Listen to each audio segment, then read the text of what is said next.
kwa Jumatatu tarehe 8 Juni. Naomba kuwatangaza kabla ya kumwita mwenyekiti wa kamati ya bajeti kuja kuwasilisha hapa. Wageni hawa ni wa Mheshimiwa Zawadi Amur Nassor, naibu waziri wa maendeleo ya jamii, jinsia, wazee na watoto, mwakilishi wa jimbo la Konde. Wageni kutoka Al-Wadud Charitable Organization Cabinet, idadi yao ni wageni 7 ambao wameongozwa na rais na mwenyekiti wa taasisi ya Al-Wadud ambaye anaitwa Sheikh Abdul Qadir Jamae.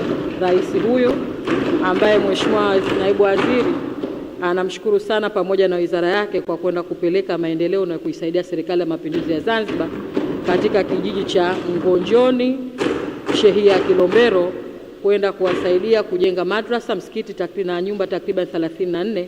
Tumwambie hongera sana kwa kusaidia Zanzibar na tunakushukuru sana kwa msaada huo. Nadhani utaendelea kuunga mkono juhudi za serikali moja kwa moja kwenda kupeleka huduma mbalimbali kwa jamii. Tukushukuru sana. Lakini pia naomba tumtangaze mtu wa pili ambaye ni ndugu Humud Khamis, ni meneja miradi wa taasisi ya Al-Wadud Tanzania Bara. Lakini pia watatu ni Abdul Wahid Ahmed Muhammad, ni meneja miradi taasisi ya Al-Wadud Zanzibar, na wanne ndugu Ramadhan Abed, mkuu wa idara ya ubunifu na mawasiliano ya habari, Creative and Media Director. Lakini watano ni ndugu Khalifa Khamis, mjumbe wa taasisi ya Al-Wadud. Lakini wa sita ni Sheikh Gulam, mjumbe na mshauri wa miradi ya rais wa taasisi ya Al-Wadud.